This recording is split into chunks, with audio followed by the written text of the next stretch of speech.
नमस्कार, स्वदेश न्यूज की खास पेशकश। रवाना हुआ रथ पूरा होगा मनोरथ देख रहे हैं आप। बहुत स्वागत है आपका। मैं हूं आपके साथ ऋषभ राय। लोकसभा के 24 उम्मीदवारों के नामों की घोषणा के बाद लक्ष्य 29 को लेकर Bharatiya Janata party active mode में आ गई है। हर दिन को मिशन की तरह लेते हुए सत्ता और संगठन चुनावी प्रबंधन को गति दे रहा है। इधर कांग्रेस राहुल की न्याय यात्रा के आज समापन के बाद संभव है कि चुनावी मोड में एक्टिव हो जाए और लोकसभा की तैयारी में जुटे, लेकिन अभी चेहरों की उलझन और बड़े कद्दावर नेताओं के चुनाव नहीं लड़ने के ऐलान के बाद परेशान कांग्रेस दिल्ली में 7 मार्च को बैठक कर रही है। लेकिन वहीं बीजेपी प्रचार से लेकर प्रत्याशी घोषणा में काफी आगे निकल चुकी है और बुधवार को इसी दिशा में सीएम डॉक्टर मोहन यादव ने लोकसभा चुनाव के लिए प्रचार रथों को हरी झंडी भी दिखाई है। इसके साथ ही उन्होंने चुनावी प्रचार के दौरान लोगों से आगामी लोकसभा चुनाव के लिए अपना सुझाव भी मांगा है।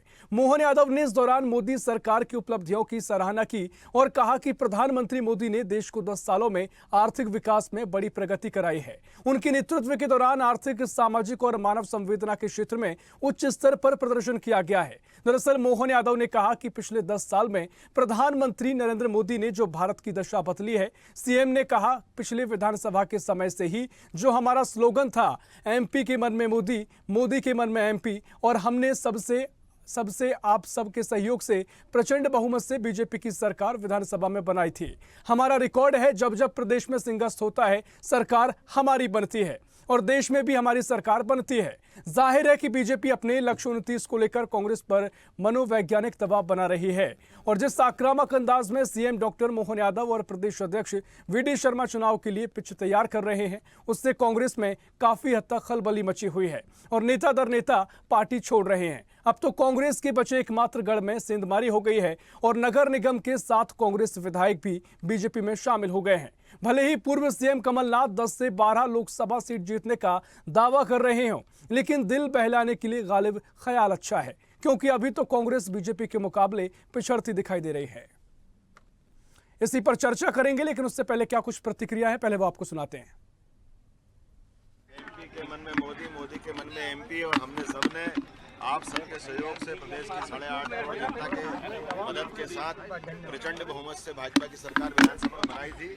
और हमारा यहाँ रिकॉर्ड है कि जब जब उज्जैन में सिंहस्थ होता है, मध्य प्रदेश में सरकार हमारी बनती है और देश में भी हमारी सरकार बनती है। मेरी अपनी ओर से आज के इस अवसर पर जब यशस्वी प्रधानमंत्री माननीय श्रीमान नरेंद्र मोदी जी के नेतृत्व में फिर एक बार मोदी सरकार बनाने जब हम जा रहे हैं, तो प्रदेश के अंदर सभी मतदाताओं से, आम नागरिकों से विकास के मामले में जो सुझाव उनको आगामी भावी सरकार के लिए हो, उस सुझाव के संग्रहण करने के लिए हमने सुझाव पेटिका लेकर विभिन्न रथ का रवाना किया है। मुझे इस बात की प्रसन्नता है कि 29 लोकसभा में हमारे ये सुझाव पेटिका लेके वीडियो के माध्यम से जागृति रथ निकलेंगे, जिनमें अपने सरकार की योजनाओं के साथ साथ पिछली सरकार की उपलब्धियां भी हम बताएंगे और भविष्य में विकास का कौन सा संकल्प लेना। तो इसी पर चर्चा करेंगे और तमाम मेहमानों से आपका तारुफ करा देते हैं। भारतीय जनता पार्टी से मीडिया पैनलिस्ट शिवम शुक्ला हमारे साथ जुड़ रहे हैं, बहुत स्वागत है आपका। साथ ही कांग्रेस से प्रवक्ता दीप्ति पांडे जी हमारे साथ जुड़ रहे हैं, बहुत स्वागत है आपका। और सीनियर एडिटर मुक्ता पाठक हमारे साथ लाइव जुड़ गए हैं। मुक्ता जी, पहले मैं आप ही के पास आ रहा हूं और जिस तरीके से मिशन 29 को लेकर भारतीय जनता पार्टी सक्रिय हुई है, अपने जो प्रचार रथ को रवाना किया गया है और साथ ही मोहन यादव ने जो बयान दिया, कहा कि जब जब सिंहस्थ आता है बीजेपी के लिए खुशियां लाता है, किस तरीके से आप फिलहाल की स्थिति देख रहे हैं? और कमलनाथ भी कह रहे हैं कि 10 से 12 लोकसभा की सीटें इस बार वो अपने नाम कर लेंगे। जैसा अभी आपने कहा कि देखिए, जिस तरह से मुखिया डॉक्टर मोहन यादव और प्रदेश अध्यक्ष वीडी शर्मा जो है पिच तैयार कर रहे हैं मध्य प्रदेश की, देखिए कितनी आगे निकल गई है बीजेपी। 29 में से 24 सीट वो डिक्लेयर कर चुके हैं, उम्मीदवार की सूची आ गई है, उम्मीदवार अपनी तैयारी कर रहे हैं, रणनीति बन रही है लगातार। और जिस तरह से आज रथ रवाना हो गए, हर जगह उन्होंने रवाना कर दिया है, जहां जहां चुनाव होने हैं, सुझाव मांगे जा रहे हैं जनता से। साथ में जो उपलब्धियां हैं, केंद्र सरकार की उपलब्धियां, उनको भी जनता तक ले जाए। तो देखिए कितने आगे आप निकल गए। और इस बीच में अगर हम कांग्रेस की बात करें तो कहाँ है लिस्ट? बड़े बड़े नेताओं ने मध्य प्रदेश में चुनाव लड़ने से मना कर दिया है।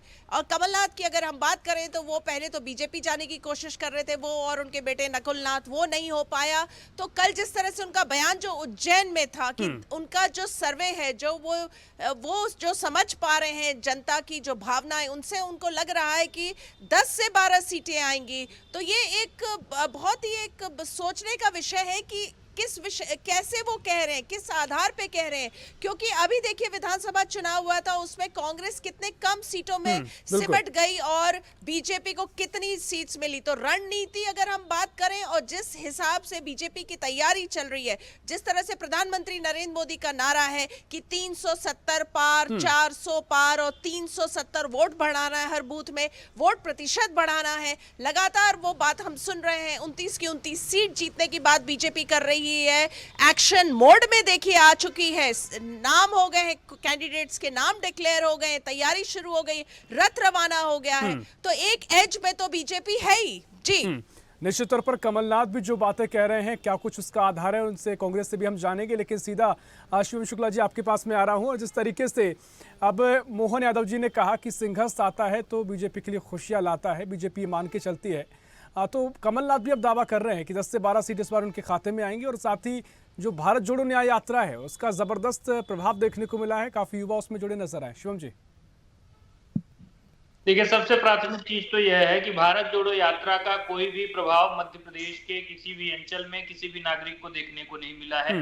यह तो अपने आप में पूरी तरीके से जन भावना से जुड़ी हुई बात है कि आज कांग्रेस पार्टी को पूरी तरीके से जनता ने खारिज कर दिया है। कहीं से भी किसी प्रकार का भी कोई जुड़ाव या कोई लगाव कांग्रेस पार्टी के प्रति जनता का नहीं है। भारतीय जनता पार्टी चुनाव को 3 महत्वपूर्ण स्तंभों पर लड़ रही है। सबसे पहला है हमारे नेता की जो लोकप्रियता है, प्रधानमंत्री जी की जो सर्वस्पर्शी और सर्वसमावेशी राजनीति है। स्वाभाविक तौर पर उससे पूरा देश की जनता प्रभावित है, उनको अपना परिवारजन मानती है और उनके प्रति मतदान करने के लिए उत्सुक है। दूसरा सबसे महत्वपूर्ण बिंदु है हमारी केंद्र और प्रदेश की सरकारों की जो विकासवाद और राष्ट्रवाद की राजनीति का मॉडल रहा है। यह जो डबल इंजन की सरकारों ने जनजीवन को बहुत ही बारीकी के साथ प्रभावित किया है और बेहतर रूप में उनको आगे ले जाने का काम किया है, वह एक महत्वपूर्ण कारक है। और तीसरा सबसे महत्वपूर्ण कारक है हमारे संगठन की जो गतिशीलता है। लगातार हम संगठन के स्तर पर काम कर रहे हैं, चुनाव हो या नहीं हो हमारा संगठन संचालित होता है, नए नए कार्यक्रम संगठन के आते हैं, नई रणनीति बनती है, नए तरीके से जो नया। लेकिन शिवम जी चुनौती भी आपके सामने इस लिहाज से भी है क्योंकि कांग्रेस के पास खोने को मध्य प्रदेश में कुछ नहीं है, लेकिन आपके पास चुनौती है कि 28 की 28 सीटें बचानी। देखिए, कांग्रेस के पास खोने के लिए मध्य प्रदेश में बहुत कुछ है। जो 40% के आसपास का वोट प्रतिशत उनको मिलता है वह खोने के लिए है। इसके साथ ही साथ कांग्रेस पार्टी के पास खोने के लिए सबसे बड़ी चीज तो यह है कि जो छिंदवाड़ा की एक सीट है मध्य प्रदेश में, सुपड़ा साफ होने का जो खतरा है वह सबसे बड़ा कांग्रेस के ऊपर है। और स्वाभाविक तौर पर इन चुनावों में यह बात अपने आप में स्पष्ट है कि मध्य प्रदेश की जनता आतुर है कि 29 की 29 लोकसभा की सीटें प्रधानमंत्री जी की झोली में डाली जाए, ताकि जिन संकल्पों को लेकर के आगे बढ़ रहे हैं 2047 में विश्व के उत्कर्ष प्रदेश को ले जाना है, इन तमाम चीजों की प्राप्ति हो सके और एक बेहतरीन तरीके से भारतीय जनता पार्टी जो है लोकसभा में देश का नेतृत्व करे और वैश्विक स्तर पर जो मां भारती के वैभव को उत्कर्ष पर पहुंचाने का हम प्रयास कर रहे हैं उसमें सफलता अर्जित की जा सके। और स्वाभाविक तौर पर कांग्रेस पार्टी ने संगठन के स्तर पर न कोई ऐसा नवाचार किया है जिसके कारण जनता उत्साहित हो, न उन्होंने ऐसा कोई जनता के सामने डिस्कोर्स रखा है, नैरेटिव रखा है जिस पर जनता विश्वास कर सके।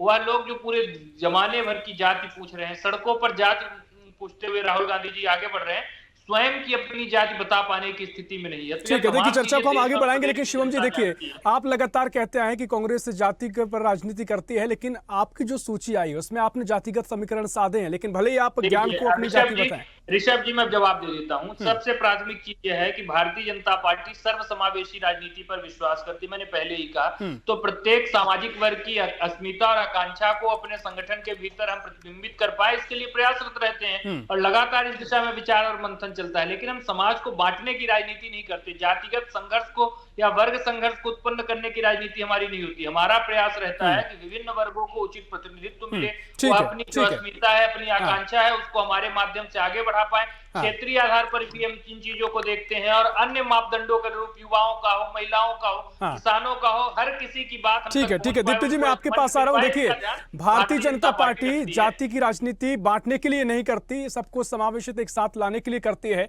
और कमलनाथ अगर 10 से 12 सीट का जिक्र कर रहे हैं तो क्या कुछ आधार है? क्योंकि भारत जोड़ो न्याय यात्रा के अलावा दूसरा कोई आधार हमें नजर नहीं आया और उसमें भी उस तरीके का समर्थन मिला नहीं जिसकी उम्मीद कांग्रेस कर रही थी। हो गया आपका? जी दीप्ति जी, आवाज आ रही है? जी जी, आपकी आवाज आ रही है। शिवम जी ने अपनी बात रख दी है, अब आपकी अपनी प्रतिक्रिया रखें। बड़ा हास्यप्रद ये पूरा घटनाक्रम मैं देख रही हूँ। हमारे भाई यहाँ बोल रहे हैं, ये विजुअल अभी आप ही दिखा रहे हैं टीवी में, मुझे नहीं लगा। ये विजुअल आपका ही चैनल दिखा रहा है जिसमें राहुल गांधी जी बैठे हुए हैं और उनके सामने लोगों का स्नेह और प्रेम का सैलाब इस कदर उमड़ा है कि धरती पर पैर रखने की एक जगह नहीं। पर बड़ा हास्यप्रद है, मेरे प्रवक्ता बीजेपी के भाई को चश्मा लगाने के बाद भी वो सीन नहीं दिखाई दिया। हमारे अभी एंकर महोदय जी भी है, बहुत कुछ बोल रही थी मुक्ता जी, मैं सुन रही थी बड़े गौर से। मतलब कहीं ना कहीं हम भविष्य वक्ता बन गए हैं और हमें ये सब आराम से ये आकलन होता है दीप्ति जी, जो आपका लगातार जो सक्रियता दिख रही है, जो बीजेपी और आप में जो मुकाबला दिख रहा है, वो आकलन का जिक्र मुक्ता जी कर रही थी। ये है कि दूसरी हास्यप्रद बात, मेरे भाई ने अभी जो उमा भारती की बात कही है, पूरे प्रकरण में इस लोकसभा के चुनाव में उमा भारती के साथ कितना अन्याय हुआ कहीं वो दिखाई दे रही है? उनके भगवा वस्त्र के साथ कितना अन्याय किया। बुंदेलखंड की वो बेटी जिसने मध्य प्रदेश में नाम रोशन किया, भारतीय जनता पार्टी में पूरा समय दिया, आज भारतीय जनता पार्टी ने उमा भारती को दरकिनार कर दिया। किस बात की बात कर रहे, क्या नहीं दिखाई देता? भोपाल की सड़कों पे जहां प्रज्ञा ठाकुर को सांसद का टिकट नहीं मिला, उन्हें अब दारू की बदबू आने लगी। अभी तक प्रज्ञा जी को शराब के कोई शिकायत नहीं मिली, पर जब से टिकट कटा है लगातार शराब। ठीक है, ठीक है, देखिए मैं इस पर प्रतिक्रिया लूंगा, लेकिन आपका एक क्विक रिएक्शन इस पर कि 10 से 12 सीटें कैसे आएंगी? हाँ, आपने 10 से 12 सीटें हो या 29 सीटें हो, कितनी सीटें आए और कितनी जाए, ये मध्य प्रदेश की जनता को तय करने दीजिए। रही बात दूसरी, कांग्रेस के पास क्या है? अरे दीप्ति जी, कांग्रेस भी तो कुछ तय करेगी ना, क्योंकि जनता भी का भी उम्मीद है, काफी आपका भी वोटर्स है, समर्थन आपको देते हैं, जो आपको सुन रहे हैं उनको उम्मीदें होती हैं आपसे। आप सुनिए तो, आप सुनिए, जनता ही तय करती है। हम और आप और कांग्रेस क्या है? कांग्रेस वो किसानों की पार्टी है जिसके लिए भगवान प्राकृतिक आपदाओं में ओले बरसा रहा है और आपके माननीय प्रधानमंत्री जी कीले बिछा रहे हैं। जहां विज्ञापनों की प्रचार प्रसार की सरकार है, केवल उनकी कीले हमारे इन भाई को दिखाई नहीं देती है कि किसानों को रोकने के लिए किस तरीके से तानाशाही सड़कों पर की गई।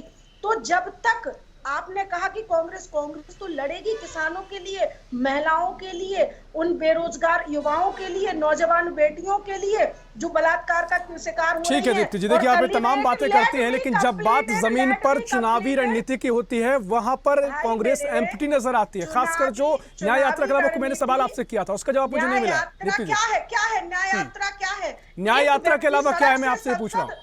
हाँ, तो आप सुनिए ना, एक व्यक्ति सड़क से संसद तक का सफर तय करता है, वो न्याय यात्रा है, जहां वो किसानों से, मजदूरों से, बेरोजगारों से मिलता है, उनकी वेदना को समझता है। झूठ, पाखंड और तानाशाही ये रणनीति नहीं है। आप में छतरपुर की कल की घटना है, सरेआम एक व्यक्ति को 9 बजे रात में गोली मार दी जाती है। इन चीजों पे आपका ध्यान नहीं जाता है। ये भारतीय, ठीक है, मैं आपका ध्यान ले जाता हूँ। भारतीय जनता पार्टी की सरकार है। शिवम शुक्ला जी, देखिए हाहाकार मचा हुआ है प्रदेश में, दीप्ति जी कह रही। देखिए, सबसे प्राथमिक चीज यह है कि देश और प्रदेश में किसान किस स्तर तक भारतीय जनता पार्टी से जुड़े हुए हैं, इसका उदाहरण तो हमें विधानसभा के चुनावों में देखने को मिल गया। जिस प्रकार का जन समर्थन हमें मिला, आज कांग्रेस कितना भी गुमराह करने का प्रयास कर ले, कितने भी तरीके के दावे कर ले, भीड़ तो आप अभी गाँवों में मैं देखता हूँ, जब कोई गीत संगीत का कार्यक्रम होता है उसमें भी आ जाती है। तो क्या हुआ, भीड़ राहुल गांधी के लिए मत करने थोड़ी आई है। मनोरंजन की कोई वस्तु जब हमारे ग्रामीण अंचलों में आती है तो विशेष तौर पर लोगों की आकांक्षा, अभिलाषा रहती है उसको देख सकें, उसको समझ सकें, उसका आनंद उठा सकें। तो स्वाभाविक तौर पर राहुल गांधी जी की जो यह यात्रा है, यह भी हमारे आम ग्रामीण जनजीवन के लिए उससे अधिक कुछ नहीं है। वह लोग इस बात को समझते हैं कि देश को आगे ले जाने के लिए, राष्ट्रीय मूल्यों को आगे बढ़ाने के लिए जिस स्तर की संवेदनशीलता और एक समझदारी चाहिए वो प्रधानमंत्री जी और भारतीय जनता पार्टी के पास है। और यही कारण है हमारी सरकार ने तो तमाम पैरामीटर्स पर विकास को विकास के जितने भी मापदंड हैं उस पर हमने इन चीजों को हासिल करके दिखाया है। और स्वाभाविक तौर पर चाहे वह अर्थव्यवस्था को दुगना करने की बात हो, दुनिया की टॉप 5 अर्थव्यवस्थाओं में सम्मिलित होने की बात हो, अथवा हमारे मैन्युफैक्चरिंग सेक्टर को बूस्ट करने की बात हो, हमारा जो और ज्यादा इन्वेस्टमेंट है उसको अच्छा करना हो, एक्सपोर्ट हमारे देश का बढ़ाना हो, मैन्युफैक्चरिंग इंडस्ट्री में चीजों को आगे बढ़ाना हो, यह तमाम चीजें तो हमारी सरकार ने हासिल करके दिखाया है। और सबसे महत्वपूर्ण चीज ठीक है, ठीक है। देखिए शिवम शुक्ला जी, एक मुख्य एक आरोप लगा है कल जिस तरीके से न्याय यात्रा मध्य प्रदेश में रही और राहुल गांधी जी को भारतीय जनता पार्टी, आपके जो कार्यकर्ता नेता थे वो आलू दे रहे थे और कह रहे थे कि सोना निकालें। हाँ, तो जबकि जो वीडियो वायरल हुआ था स्पष्ट हो गया था कि फेक वीडियो एडिट किया गया था, उसके बाद भी इस चीजों को बढ़ावा देकर, क्योंकि आरोप कांग्रेस लगातार लगाती है। पार्टी के पास इसके अलावा कोई काम ही नहीं है। देखिए सबसे प्राथमिक चीज यह है कि राहुल गांधी जी का वह कोई IT सेल, व्हाट्सएप और फेसबुक यूनिवर्सिटी राहुल गांधी जी अनेकों अवसरों पर ऐसी बात बोल चुके हैं जहां उनका जो चीज को लेकर के समझ है वह जनता के बीच साबित हुआ है। यह स्पष्ट हुआ है कि राहुल गांधी जी को न तो फसलों में अंतर पता है, न विभिन्न प्रकार की खेती के तरीकों में अंतर पता है। वह इस प्रकार की बयानबाजी करके देश और प्रदेश के किसानों का अपमान करते हैं। तो स्वाभाविक तौर पर कृषक वर्ग से आने वाले युवाओं के मन में उत्कंठा थी कि राहुल गांधी को पहुंचे और उनको आलू भेंट करके कहें कि आप सोना बना जय जवान और जय किसान के नारे को किस तरीके से आप लोगों ने राहुल गांधी को या तो देश के युवाओं की जो अभिलाषा है उसको उन्होंने राहुल गांधी को पहुंचाया है।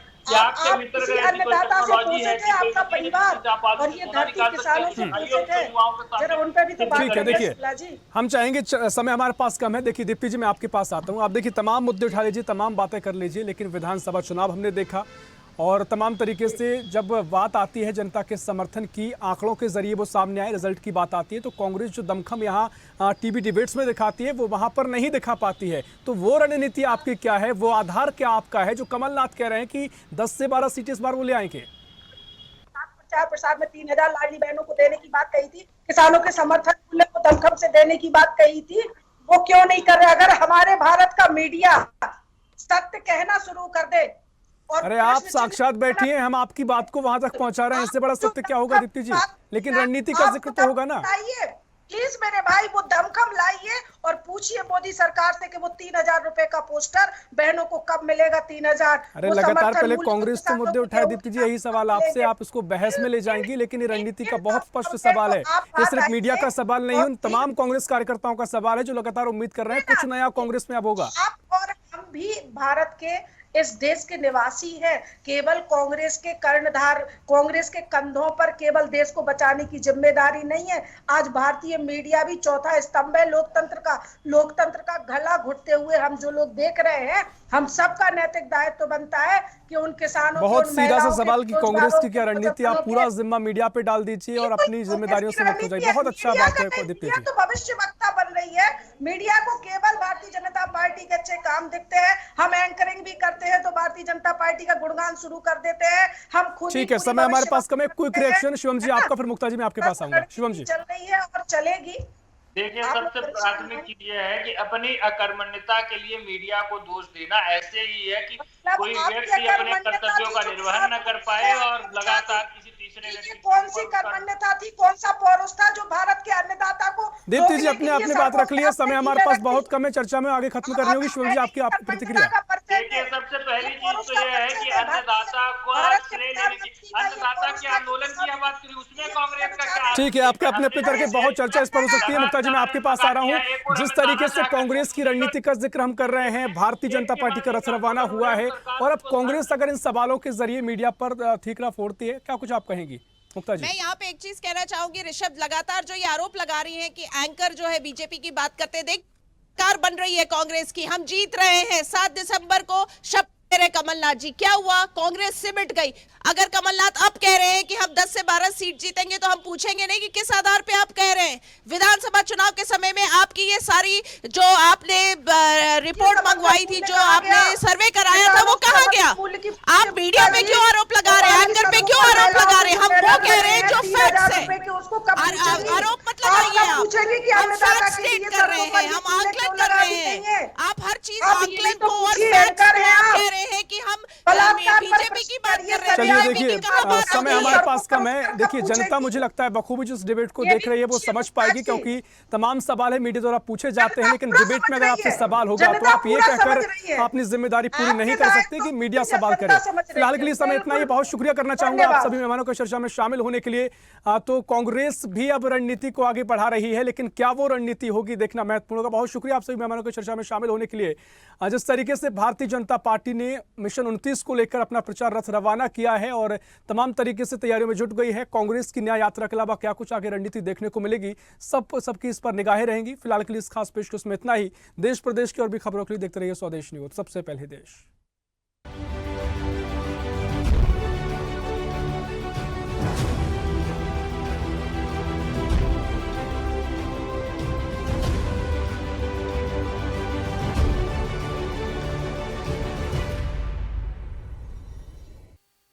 ऐसे ही वीडियोस को लाइक, शेयर, फॉलो और YouTube को सब्सक्राइब कर बेल आइकॉन दबाना ना भूलें और ताज़ा अपडेट्स के लिए हमारी वेबसाइट swadeshlive.com पर जरूर जाएं।